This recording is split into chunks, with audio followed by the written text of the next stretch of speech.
Hey everybody, it's Lon.TV. I've got a fun gift idea for a gamer of a certain age in your life. This is the My Arcade Atari Gamestation Go, and this is a portable Atari emulation station that has a bunch of other games on it as well. It's got stuff from the 80s through the 90s, including some arcade titles on board, along with the ability to load your own games via an SD card that we'll take a look at later in the video. What I like about this is the control options that it has. So up here you've got a little paddle control, similar to the paddle controllers the Ataris used to have back in the 80s. You also have a trackball here that can be used for games like Centipede. And of course you've got your traditional D-pad along with triggers and shoulder buttons at the top. And it's pretty cool. It doesn't have all the features that you'd get out of a Steam Deck running EmuDeck or whatever, but you can actually do a lot more with this than its box suggests, and we're going to look into some of those things and just see what the out-of-the-box experience is like with it. Now, I do want to let you know, in the interest of full disclosure, that I paid for this with my own funds. All of the opinions you're about to hear are my own. No one has reviewed or approved what you're about to see before it was uploaded, and this is not a sponsored review. So let's get into it now and see what this gaming handheld is all about. Now, the price point on this comes in at $179. It doesn't have the premium feel that you would expect from a Switch 2 or a Steam Deck, but it's passable, I think, for what the expectations are here. There are 200 games on this device, most of them licensed from Atari. One thing to note, though, is that a lot of the awesome Atari 2600 games came from Activision, and those games are not on here because they are not Atari games, but I will show you how you can load those up from an SD card later if you did want to get access to those games. It's got a great interface here for navigating everything that's available, so you start off with the section that you want to browse through. So, for example, they have a pinball game here called Balls of Steel that's a little more modern that you can jump into. I can start the game up here by hitting the A button, and you will see that pinball thing happening. So there you go. And then when you're done playing, you can hit the top button here to go back. Many games have a save state option. This one doesn't, but I'll show you one that does here in a second. And so what I can do is hit the home button here and go back to the menu. We can jump over to the Atari section. They do have some curated picks here, but I can go by system. So they've got the 2600, the 5200 arcade games. But why don't we try something that makes use of the paddle control here? So we'll go over to Breakout. And back in my day, we had those paddle controllers.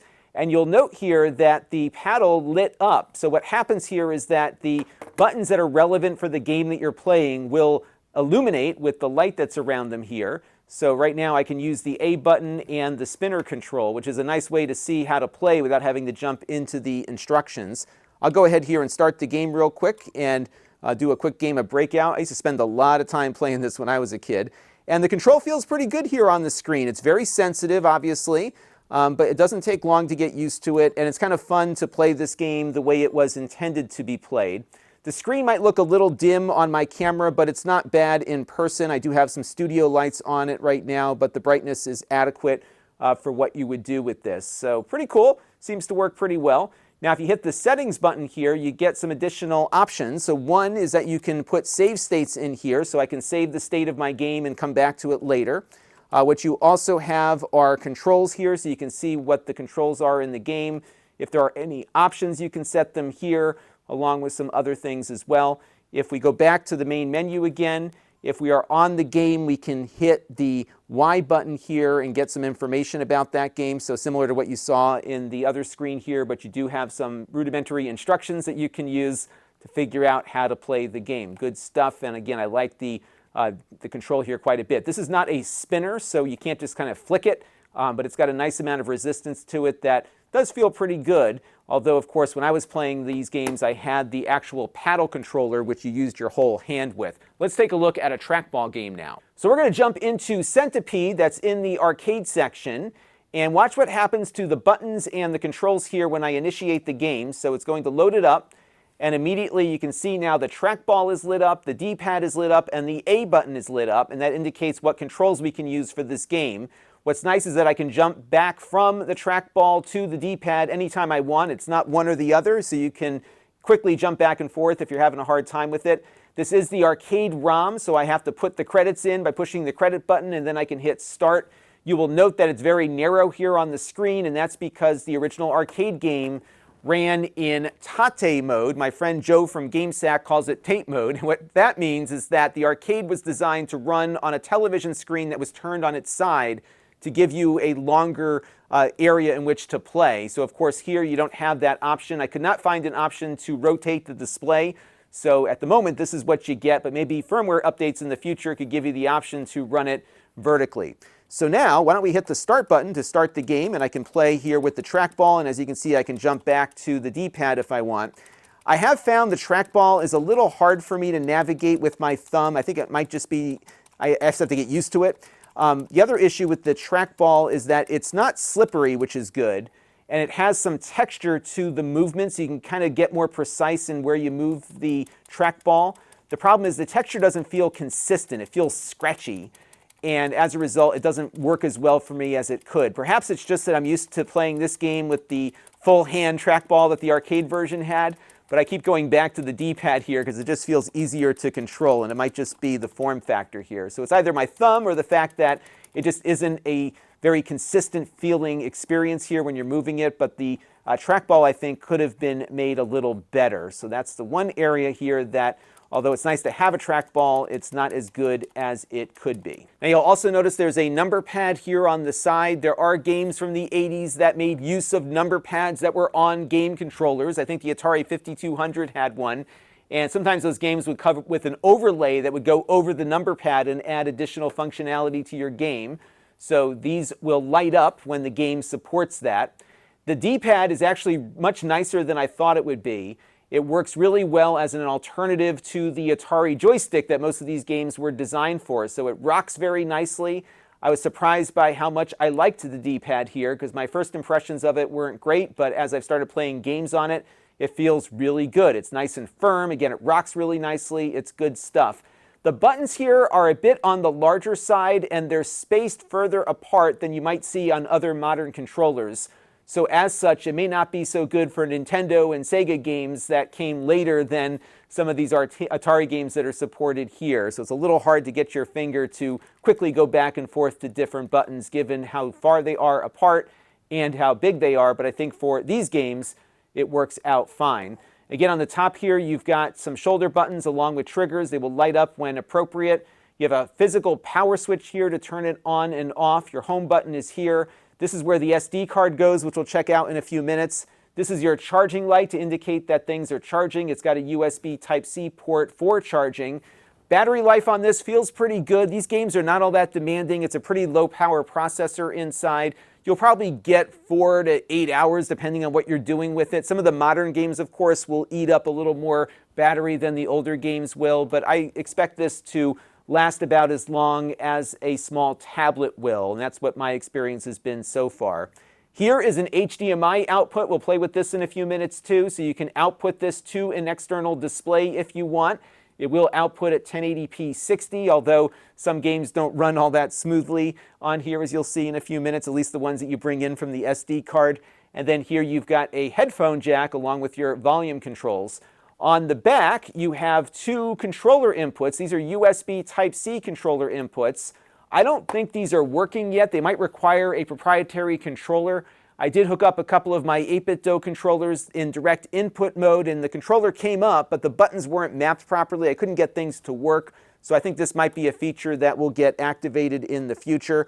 And like the Nintendo Switch, it does have a nice stand here. It feels like it's made out of metal. It's got a nice feel to it. So you could prop this up on your desk for playing with those external controllers when they are available. So it's got some nice modern accoutrements here along with controls that these games were designed for. Let's dig a little bit deeper now and take a look at the SD card support, and then we'll take a look at HDMI. All right, so I've got an SD card that I loaded up with a few ROMs a little bit earlier. We're going to go ahead here and insert it into the slot. You do have to push it down there to get it to lock in. And you'll see now that there's an option for the micro SD card. So if I select this, I'm kind of brought to what looks like a secret menu here. They don't give you much in the way of instructions. So this is one of those things like Fight Club. We just don't talk about it. So the functionality is here. You just have to figure it out for yourself. And if you create a folder in a games folder called Atari 2600 Paddle, for example, you can play paddle games that were not included with it. So for example, This is Kaboom, which is an Activision game that they couldn't get the license to. But as you see here, it loads up and I can start playing it with the paddle controller. Even though the paddle controller doesn't light up, because I put it in that paddle folder, the paddle is activated and playable. So you can load up your favorite paddle games that you couldn't play with before. If I hit the home button, I'm brought back to the menu. This one is called Star Wars Jedi Arena. I don't even know who has the license to this one anymore. Parker Brothers was the company that published it back in the day. And as you can see here, you can play it the way that it was intended to be played using your paddle controller. So pretty cool stuff here from the SD card option. But you can go beyond just playing some of the built-in stuff. So for example, if I wanted to load up a Genesis game, I can do that by going over to my Sega Genesis folder here. And I've got Sonic the Hedgehog loaded on, and I can go ahead and load that off the SD card because its built-in emulator actually supports the Sega Genesis, because this is just kind of a RetroArch, I think, open source engine that's driving a lot of this. Now, this is not designed to play Sega Genesis. It wasn't optimized for it. So I found the gameplay experience to be a bit laggy, but the game's here, it plays, the sound is okay. It does, get a little bit scratchy just because it is not really able to keep up with the speed of this game. I guess there's no blast processing on this system, but you can load up some stuff that wasn't designed to play on it, and perhaps the community might fill in some gaps there. The Super Nintendo works on it too, so we can jump into Turtles in Time. There are no save states that I could see in this mode, so if I hit the settings button here, I can go into a settings screen sometimes, but not this time. There it goes. But the save option is not there, so it's not as complete as the built-in experience would be. But the stuff runs, and you can do a little bit more with this if you find the right games that are well suited for the hardware here. I wouldn't say Nintendo 64 is going to work too well on this, but the PlayStation does. So we can jump in here and load up a quick game of Destruction Derby. Again, you don't have the save states, so it takes a while to jump through the menus, but it does work with a CD-ROM image here. Dreamcast is also supported, but it's just too slow to run at full speed.